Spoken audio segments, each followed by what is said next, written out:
नमस्कार दोस्तों, आप सबको अजा एकादशी की बहुत बहुत शुभकामनाएं।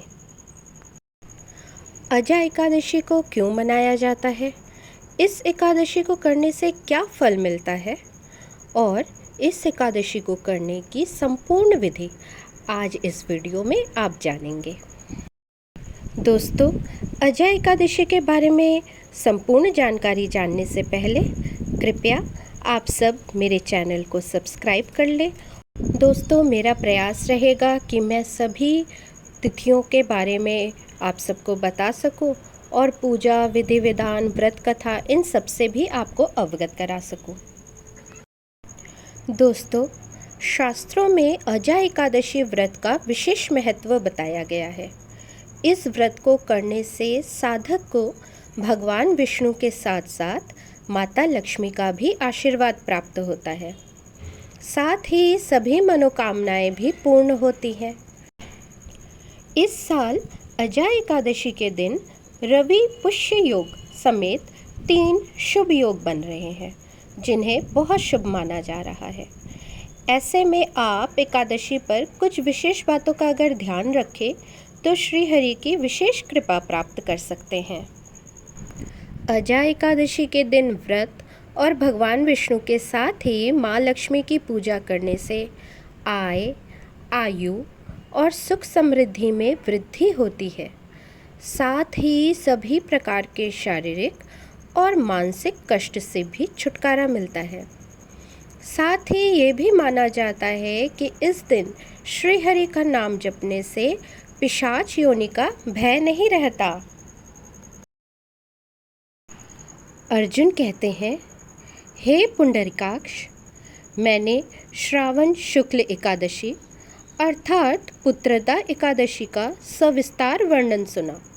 अब आप कृपया करके मुझे भाद्रपद माह के कृष्ण पक्ष की एकादशी के विषय में भी बतलाइए। इस एकादशी का क्या नाम है तथा इसके व्रत का क्या विधान है? इसका व्रत करने से किस फल की प्राप्ति होती है? तब श्री कृष्ण कहते हैं, हे कुंती पुत्र, भाद्रपद माह के कृष्ण पक्ष की एकादशी को अजा एकादशी कहते हैं। इसका व्रत करने से सभी पाप नष्ट हो जाते हैं। इस लोक और परलोक में मदद करने वाली इस एकादशी व्रत के समान संसार में दूसरा कोई व्रत नहीं है। अजा एकादशी व्रत कथा आरंभ। अब ध्यान पूर्वक इस एकादशी का महात्म्य श्रवण करो।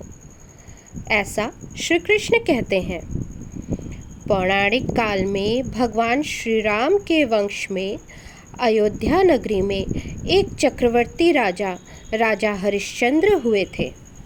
राजा अपनी सत्यनिष्ठा और ईमानदारी के लिए प्रसिद्ध थे। वो महान दानी भी थे। एक बार देवताओं ने इनकी परीक्षा लेने की योजना बनाई। राजा ने स्वप्न में देखा कि ऋषि विश्वामित्र को उन्होंने अपना राजपाट दान कर दिया है। सुबह विश्वामित्र वास्तव में उनके द्वार पर आकर कहने लगे, तुमने स्वप्न में मुझे अपना सारा राज्य दान कर दिया है। राजा ने सत्यनिष्ठ व्रत का पालन करते हुए संपूर्ण राज्य विश्वामित्र को सौंप दिया। दान के लिए दक्षिणा चुकाने हेतु राजा हरिश्चंद्र को पूर्व जन्म के कर्म के फल के कारण पत्नी, बेटा एवं खुद को बेचना पड़ा। हरिश्चंद्र को एक डोम ने खरीद लिया जो शमशान भूमि में लोगों के दाह संस्कार का काम करवाता था। एक समय का राजा अब एक चांडाल का दास बन गया था।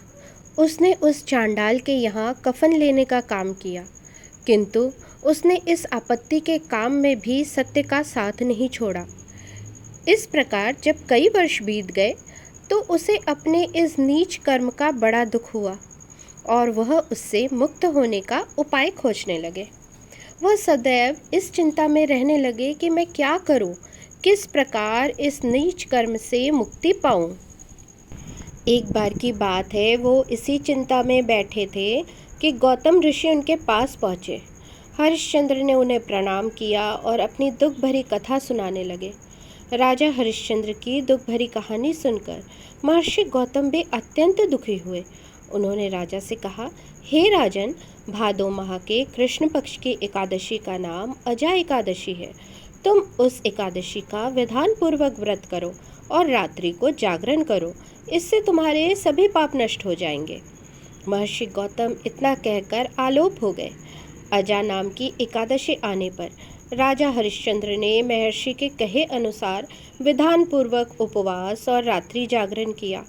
इस व्रत के प्रभाव से राजा के सभी पाप नष्ट हो गए। उस समय स्वर्ग में नगाड़े बजने लगे और पुष्पों की वर्षा होने लगी।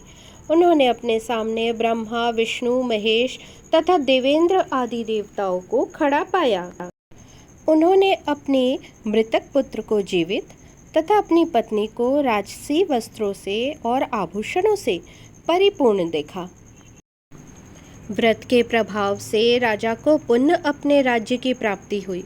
वास्तव में एक ऋषि ने राजा की परीक्षा लेने के लिए ये सब कौतुक किया था, परंतु अजा एकादशी के व्रत के प्रभाव से ऋषि द्वारा रची गई सारी माया समाप्त हो गई और अंत में हरिश्चंद्र अपने परिवार सहित स्वर्गलोक को गए।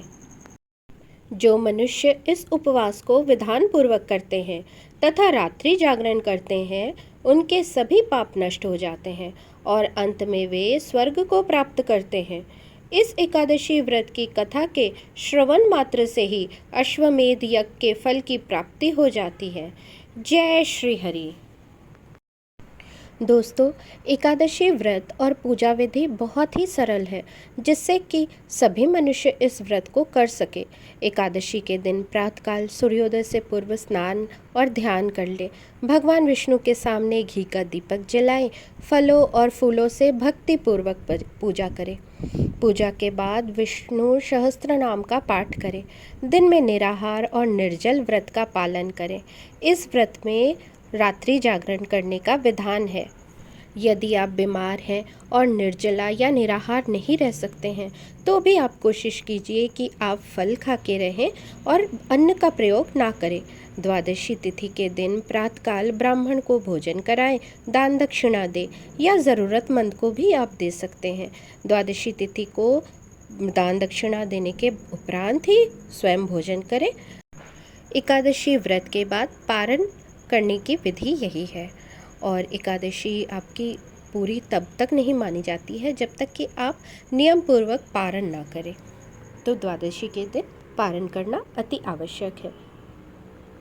9 सितंबर 2023 को 7:17 से एकादशी की तिथि प्रारंभ हो रही है और 10 सितंबर 2023 को 9:28 पर एकादशी की तिथि समाप्त हो जाएगी। पारण अथवा व्रत तोड़ने का समय है 11 सितंबर को सुबह 6:04 से 8:33 तक और पारण तिथि के दिन द्वादशी समाप्त होने का समय है 11:52। दोस्तों, आप सब पर श्री हरि की कृपा बनी रहे। एकादशी की बहुत सारी शुभकामनाएं। अगर आपको मेरा ये प्रयास अच्छा लग रहा है तो कृपया मेरे चैनल को सब्सक्राइब कीजिए, लाइक कीजिए, शेयर कीजिए। धन्यवाद।